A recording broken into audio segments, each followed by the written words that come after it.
میری سانسیں نارمل ہونے لگی، دل کی دھڑکن متوازن ہونے لگی اور جسم میں غیر معمولی حرارت واپس آنے لگی۔ اس نے پہلی بار لب کھولے، آواز کسی آسمانی ساز جیسی تھی۔ کون ہو تم؟ یہ الفاظ میرے اندر ایسے گونجے جیسے کسی ویران مندر میں صدیوں بعد اذان دی گئی ہو۔ میری آنکھوں سے بے اختیار آنسو بہہ نکلے۔ میں کچھ بول نہیں سکے، صرف اس کے چہرے کو دیکھتی رہی۔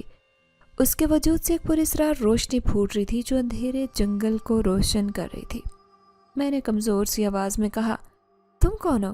وہ خاموش رہا، صرف ایک نرم مسکراہٹ اس کے ہونٹوں پر ابھری جیسے وہ میرا سوال برسوں پہلے سن چکا۔ اس نے ہاتھ بڑھایا اور مجھے سہارا دے کر اٹھایا۔ میں حیران تھی کہ میرے اندر اتنی ہمت کہاں سے آ گئی۔ اس کی چھوٹی سی لمس نے میرے اندر جیسے نئی روح پھونک دی ہو۔ کیا تمہیں اندازہ بھی ہے کہ تم نے کس کی زمین پر قدم رکھا ہے؟ گھر کے حالات اب محض خراب نہیں رہے تھے، اب وہ ناقابل برداشت ہو چکے تھے۔ ہر دن ایک نئی اذیت، ہر رات ایک نیا خوف، ہر لمحہ ایسا لگتا جیسے سانس لینے کا حق بھی چھین لیا گیا ہو۔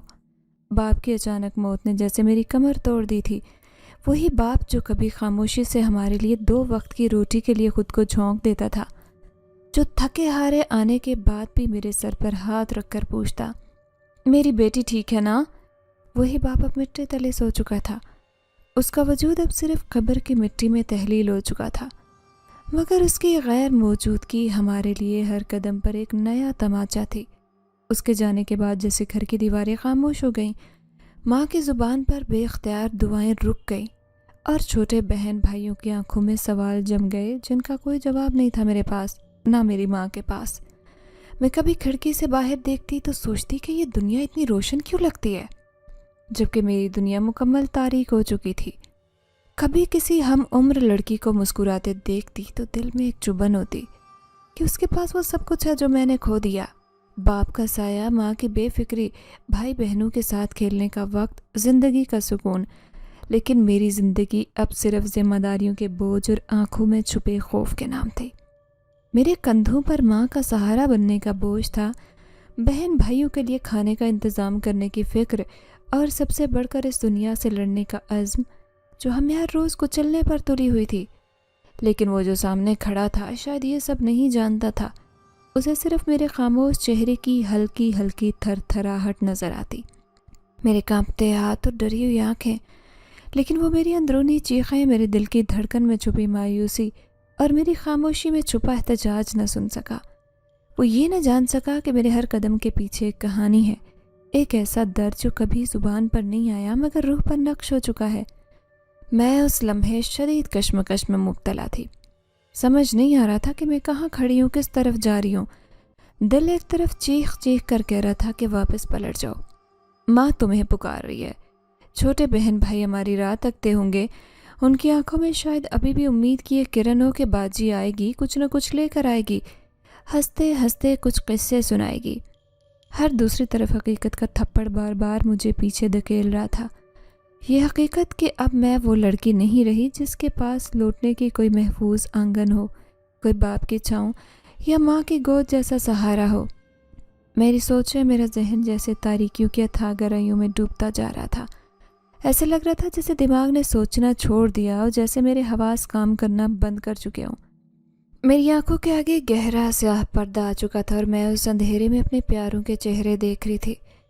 میری ماں جو دن رات محنت کر کے ہم سب کا پیٹ پالتی، اس کی جھریوں بھری پیشانی، اس کے سجدے میں گری ہوئی صورت، اس کی دعا مانگتی کانپتی زبان، وہ سب میرے سامنے ایک فلم کی طرح چل رہا تھا۔ میرے چھوٹے بہن بھائی جن کے ہاتھوں میں کھلونے نہیں روٹی کے ٹکڑے ہوتے، جن کی ہنسی میں بھی ایک بھوک چھپی ہوتی، وہ سب میرے دل میں تیر رہے تھے، اور ان سب کے چہروں پر ایک ہی سوال تھا، باجی کہاں گئی تھی؟ مگر انہیں کیا معلوم تھا کہ میں کبھی واپس نہیں آؤں گی۔ میرا دل چاہا کہ چیخ کر کہوں، ماں مجھے معاف کر دینا اگر میں تمہیں چھوڑ آئی ہوں۔ بہن بھائیو، اگر تمہارے حصے کی روٹی میں نہ لا سکی تو بس دعا ہے کہ تم بھوکے نہ سو۔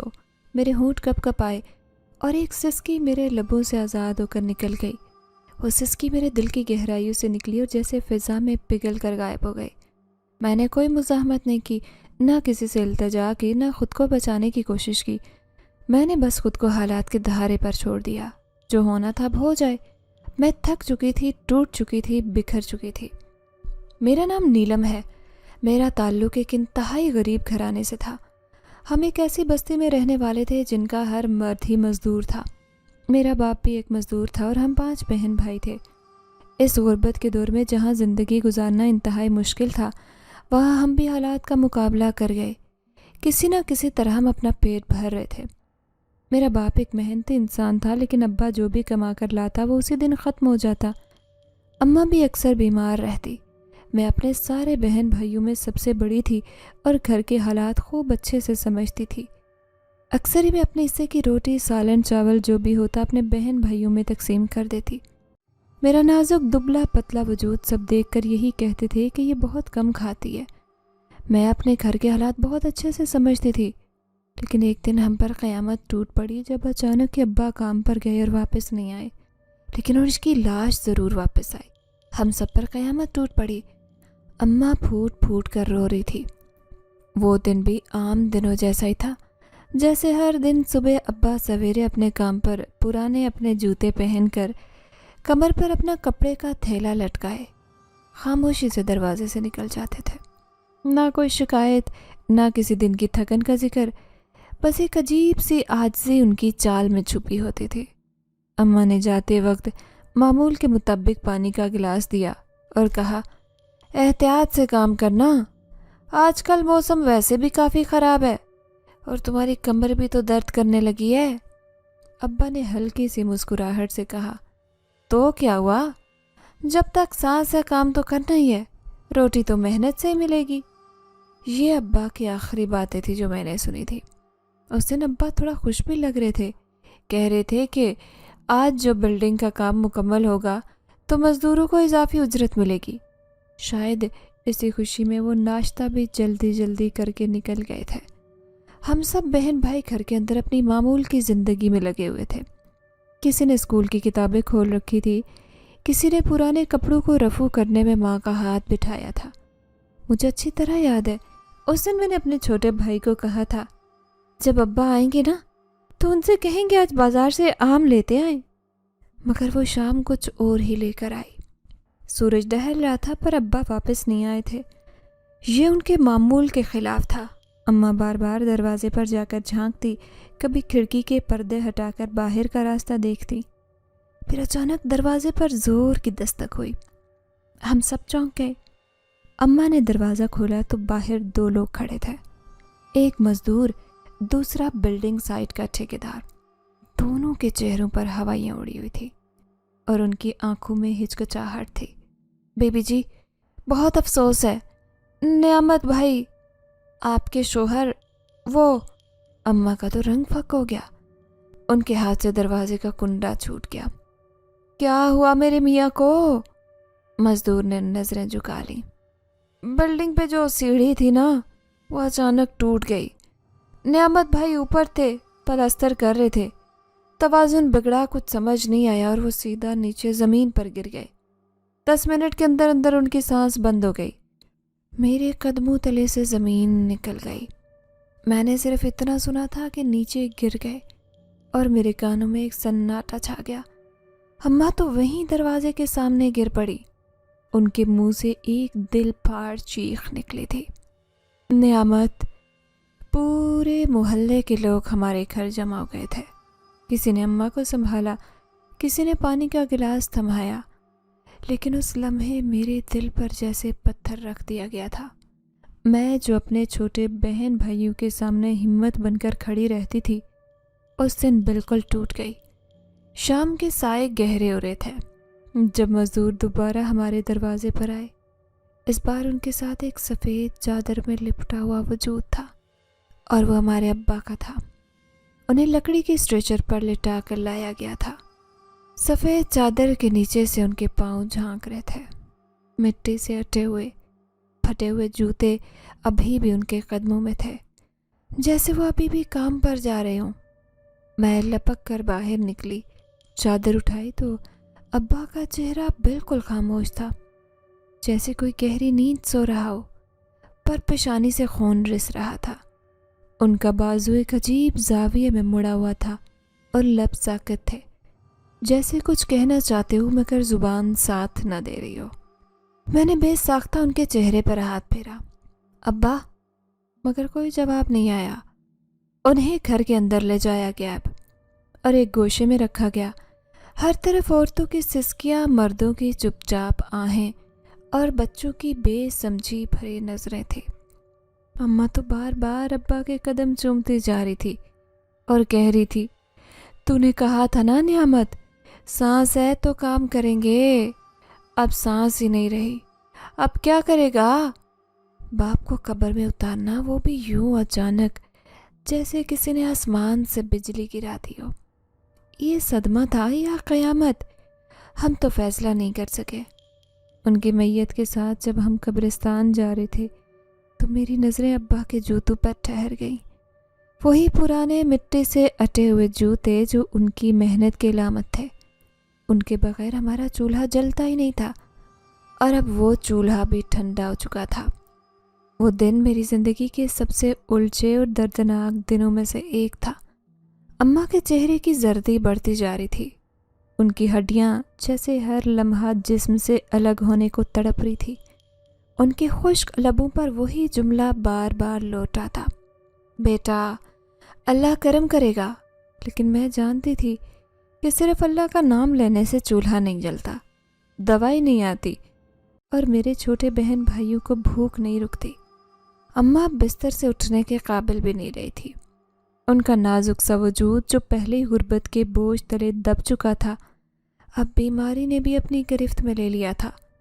ابا کے گزرنے کے بعد جب 2 دن کا راشن ختم ہوا تو میں نے فیصلہ کر لیا کہ اب مجھے ہی کچھ کرنا ہوگا۔ اس دن میں نے اماں کے قریب بیٹھ کر ان کا ہاتھ تھاما جو بالکل برف کی مانند سرد تھا۔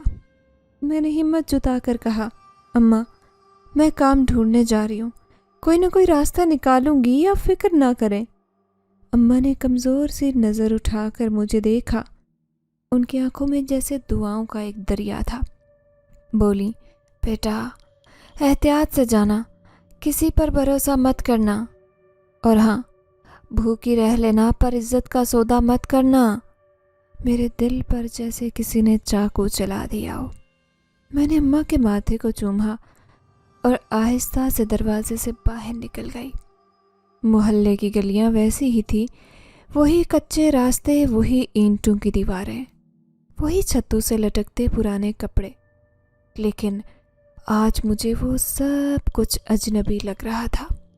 میرے دل میں ایک عجیب سی بے چینی تھی۔ میں سیدھی نازو کے گھر گئی۔ نازو میرے ساتھ بچپن میں کھیلا کرتی تھی، لیکن وقت کے ساتھ ہم دور ہوتے چلے گئے تھے۔ اس کا رنگ سانولا تھا، شکل بھی عام سی تھی، لیکن وہ کام والی بن گئی تھی کیونکہ اس کے اندر بات بنانے کا فن تھا۔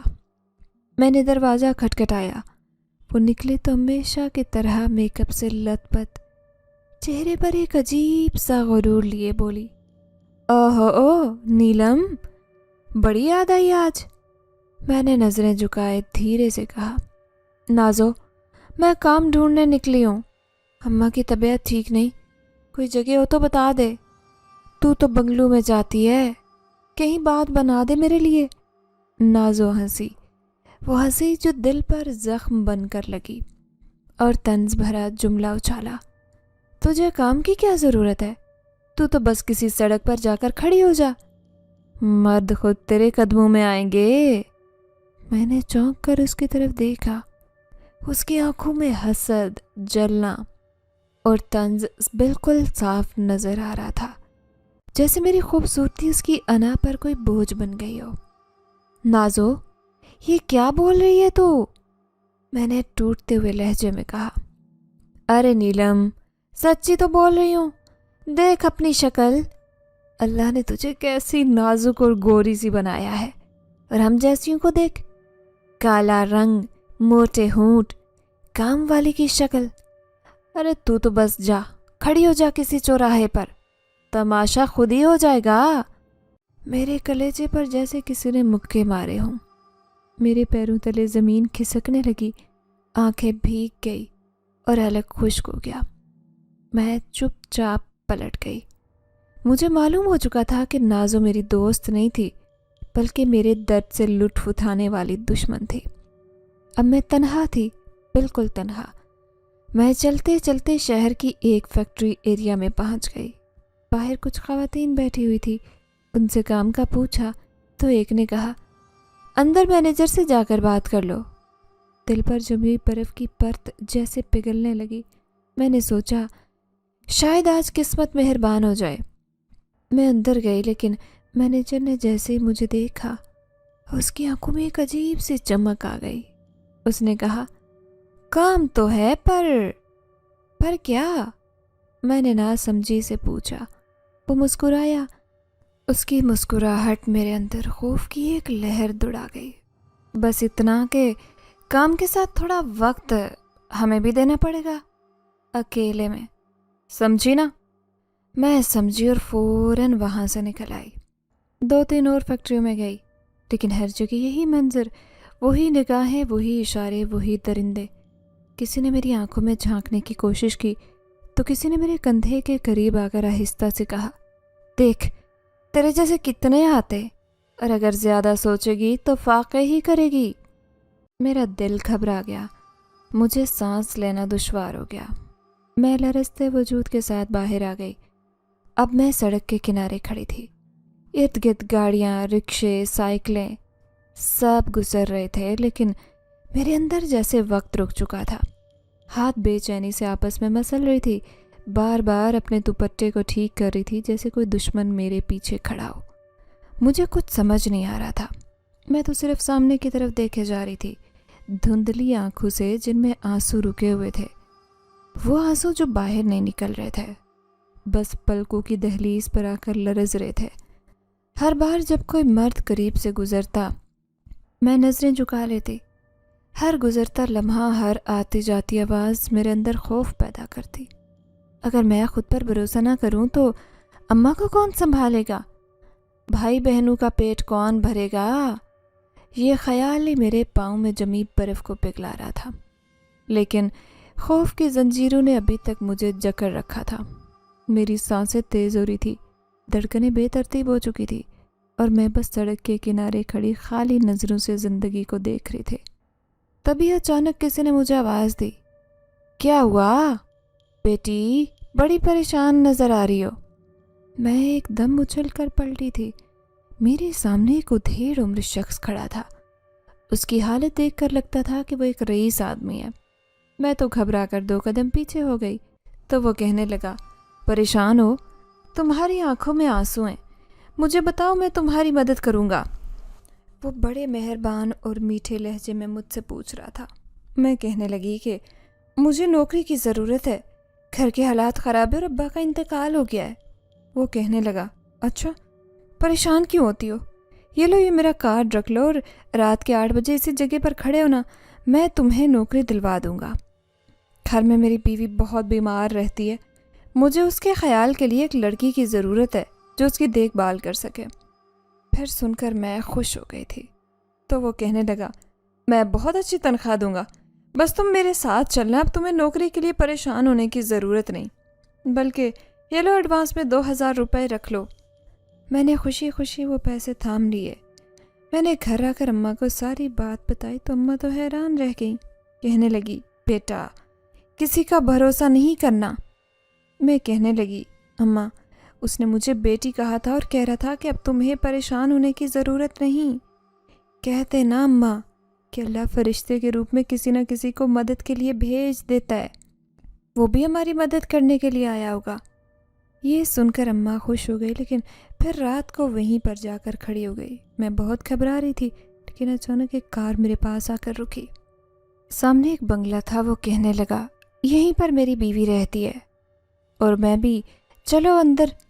میں حیران تھی کیونکہ یہ بنگلہ بالکل الگ تھلگ تھا، ایسے لگتا جیسے یہ کوئی فارم ہاؤس ہو۔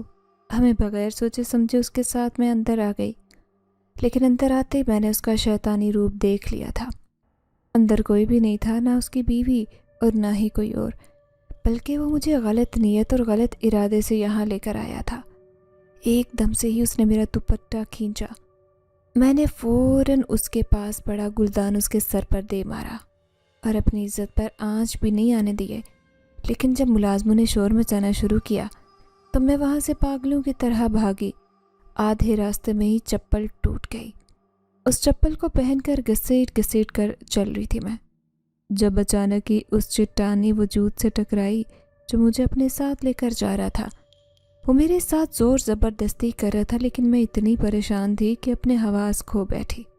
لیکن جیسے ہی ہوش آیا تو حیران رہ گئی۔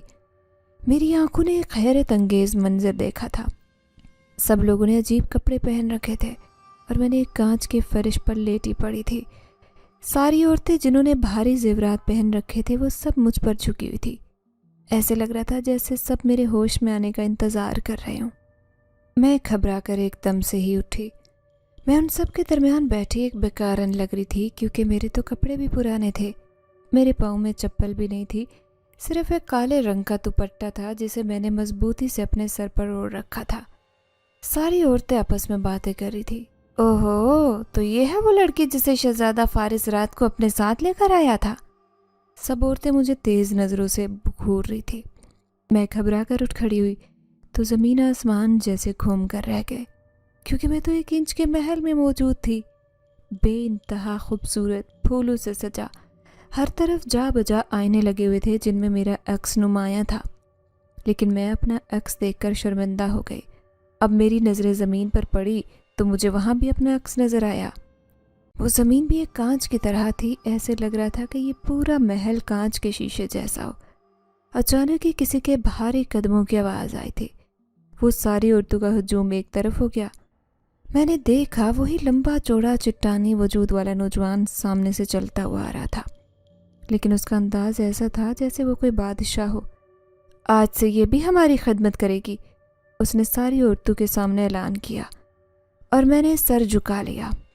لیکن میری آنکھوں میں آنسو تھے۔ وہ عورتیں کہنے لگی، چلو لڑکی ہمارے ساتھ چلو، اب تم بھی ہمارے ساتھ شامل ہو جاؤ، ہم سب باری باری ایک رات شہزادہ فارس کی خدمت کرتے ہیں، اس کے بعد تم بھی ایک رات کے لیے ان کی خوابگاہ میں جایا کرو گی۔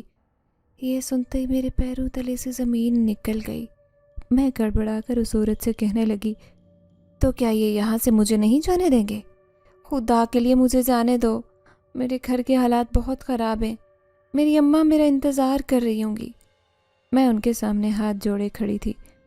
میری بات سن کر وہ نہ جانے کیوں سب زور زور سے ہنسنے لگی اور کہنے لگی، ارے دیکھو تو صحیح، اپنے آپ کو خوش نصیب نہیں سمجھ رہی کہ شہزادہ فارس کی خدمت کرنے کا موقع مل رہا ہے اور یہاں سے جانا چاہتی ہے؟ ہم تو یہاں آنے کے لیے دن رات مر رہے تھے اور یہ یہاں سے جانا چاہتی ہیں۔ ان کی بات مجھے بڑی عجیب لگی، لیکن انہوں نے مجھے ایک چھوٹا سا کمرہ دے دیا تھا جو بالکل خالی تھا۔ اب میں ہر وقت اس کمرے کی چھوٹی کھڑکی کے باہر سے منظر دیکھتی رہتی۔ باہر کا منظر بھی بڑا ہی خوبصورت تھا۔ سامنے ایک باغ تھا اور جا بجا درخت تھے، لیکن ان درختوں پر لگے ہوئے پھل نہایت خوبصورت تھے۔ میرا دل چاہتا کہ میں ہاتھ بڑھا کر ان پھلوں کو توڑ لوں اور اس باغ میں جاؤں جہاں کا منظر میری آنکھوں کو بہت ہی تازگی بخشتا تھا، لیکن یہ سب سوچ کر رہ گئی۔ جیسے ہی مجھے اماں اور چھوٹے بہن بھائیوں کا خیال آتا، میری آنکھیں آنسوں کا دریا بہاتی اور میں دن رات انہیں یاد کرتی رہتی۔ پھر ایک دن ایک عورت میرے پاس آئی اور کہنے لگی، چلو آج تمہاری باری ہے اور شہزادہ فارس تمہیں یاد کر رہا ہے۔ یہ سنتے ہی میں خوف سے تھر تھر کانپنے لگی۔ میں جانتی تھی کہ یہ وہی نوجوان ہے جو مجھے یہاں گھسیٹتا ہوا لے کر آیا تھا۔ اگر وہ یہاں کا شہزادہ ہے تو وہ تو مجھے کبھی بھی یہاں سے جانے نہیں دے گا۔ میں جیسے ہی اٹھ کر جانے لگی تبھی عورت نے کڑک انداز میں پکارا، اے لڑکی سنو، یہ کیا تم گندے لباس پہن کر خوابگاہ میں جاؤ گی؟ ایسا ہرگز نہیں ہو سکتا۔ شہزادہ فارس کو بدبو سے سخت نفرت ہے، اس سے پہلے ہم تمہیں تیار کریں گی۔ یہ سنتے ہی میں حیران رہ گئی کہ اس کی خوابگاہ میں جانے کا مطلب کیا ہے؟ کیا وہ مجھے کسی غلط ارادے سے اپنے کمرے میں بلا رہا ہے؟ تبھی میں نے ان عورتوں کے سامنے ہاتھ جوڑ دیے اور روتے ہوئے کہنے لگی، خدا کے لیے میں کوئی غلط لڑکی نہیں ہوں، میرے ساتھ ایسا مت کرو۔ وہ ساری عورتیں حیران ہو کر مجھے دیکھنے لگی اور حیرت سے کہنے لگی، ارے تم کیا کہنا چاہتی ہو؟ وہ کوئی غلط شخصیت نہیں ہے، بلکہ وہ تو انتہائی بلند شخصیت ہے۔ ہم سب ان کی خدمت کر کے بہت خوش ہوتے ہیں اور تم بھی خوشی محسوس کرو گی، اس لیے تم خوشی خوشی تیار ہو کر ان کے کمرے میں جاؤ اور ان کی خدمت کرو۔ ان کا دل جیتو گی تو تم بہت کامیاب ہو جاؤ گی۔ وہ سب مجھے سمجھا رہی تھی، تبھی ان عورتوں نے مجھے سندر لگانا شروع کر دیا۔ ایک عجیب سی خوشبو چاروں طرف پھیل گئی۔ پھر انہوں نے مجھے گلاب کی پنکھڑی والے پانی سے نہلانا شروع کیا۔ میں خاموشی سے یہ سب دیکھ رہی تھی۔ مجھے شدید الجھن ہو رہی تھی۔ دل چاہ رہا تھا کہ یہاں سے بھاگ جاؤں، لیکن مجھے یہ سب بہت ڈر لگ رہا تھا۔ پھر انہوں نے مجھے خوبصورت پوشاک پہنائی، لیکن اس میں بہت ہی حسین خوشبو آ رہی تھی اور میں اس خوشبو کو محسوس کرنے لگی۔ میں حیرت سے سوچ رہی تھی کہ یہ سب عورتیں ایسے ہی تیار ہو کر اس شہزادہ فارس کے کمرے میں جاتی ہیں جو آج رات مجھے اپنے کمرے میں بلانا چاہتا ہے، لیکن کس ارادے سے؟ یہی سوچ سوچ کر میں تو جیسے پاگل ہو رہی تھی۔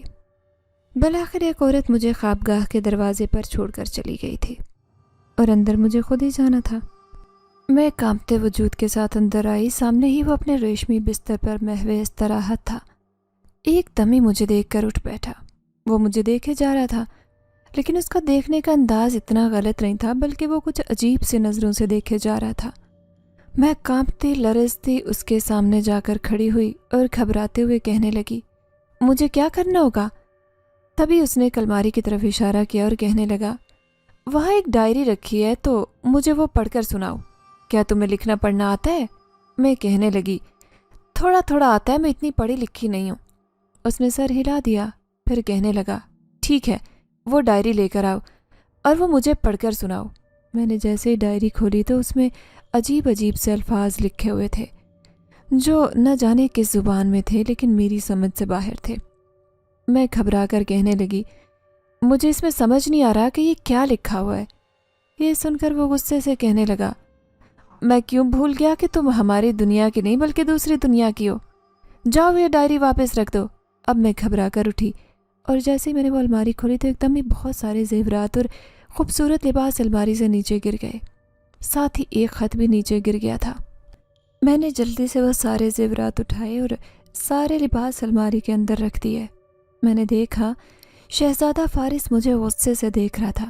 ایک دم میں اس کی آنکھیں لال ہو گئی تھی، ایسے لگ رہا تھا جیسے وہ مجھ پر حملہ کر دے گا۔ مجھے اس کے غصے سے بہت ڈر لگ رہا تھا۔ میں جلدی سے کہنے لگی، مجھے معاف کر دیں، یہ سب غلطی سے ہوا۔ اچانک ہی وہ خط جو نیچے گرا تھا، اس کا لکھا ہوا سب کچھ مجھے نظر آنے لگا۔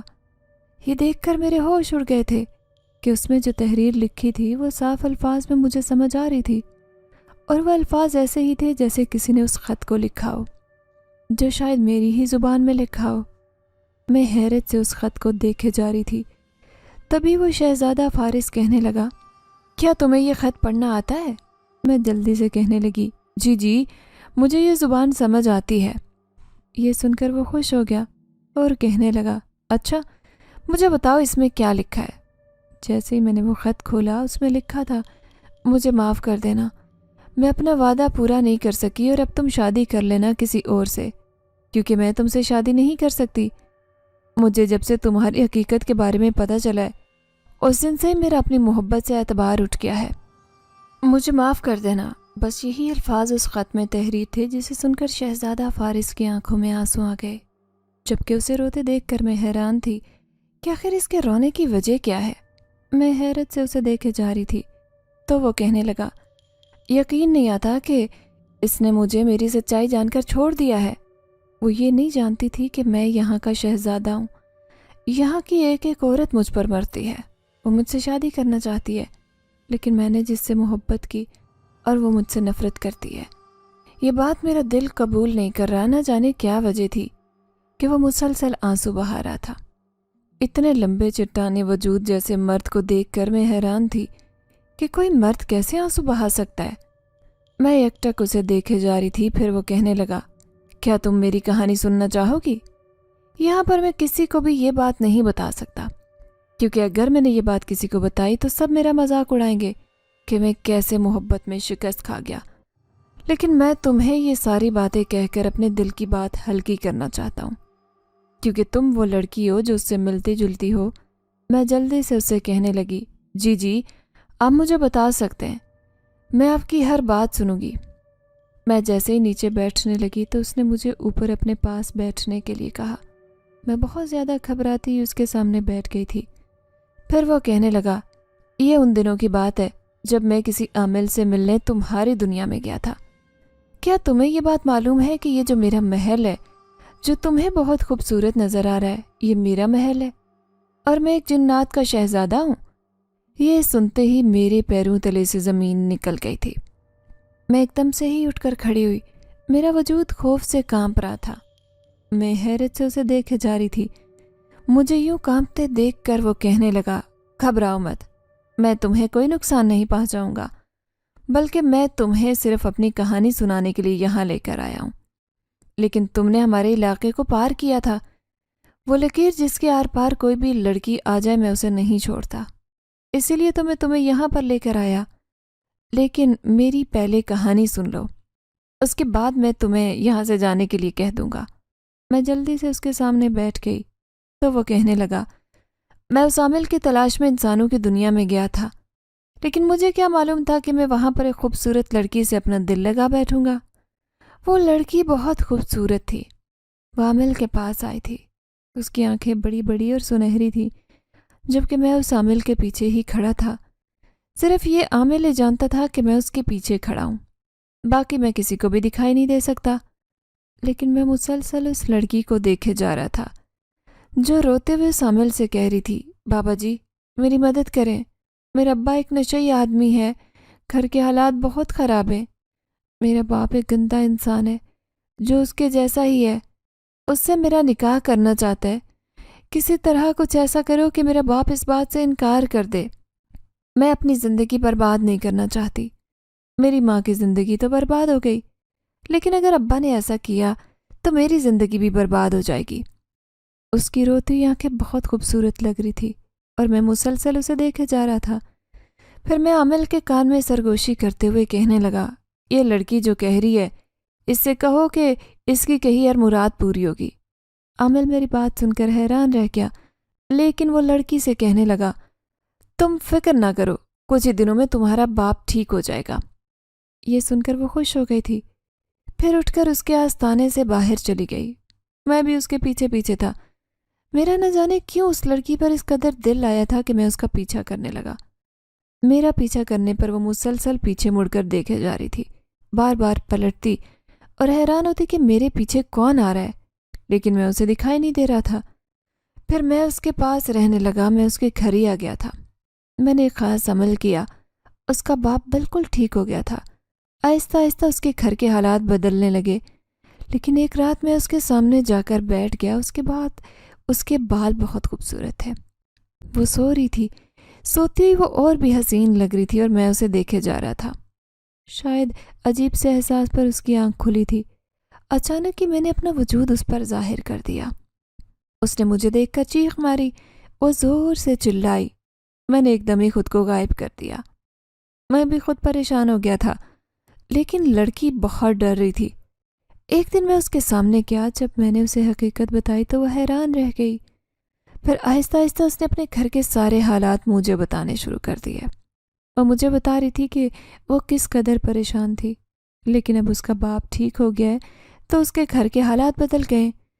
پھر آہستہ آہستہ اس نے بھی میرے وجود کو اپنی زندگی میں قبول کر لیا تھا۔ لیکن ایک دن جب اس نے میرے سامنے آنے سے انکار کیا تو میں حیران رہ گیا۔ میں اسے ناراض نہیں کرنا چاہتا تھا۔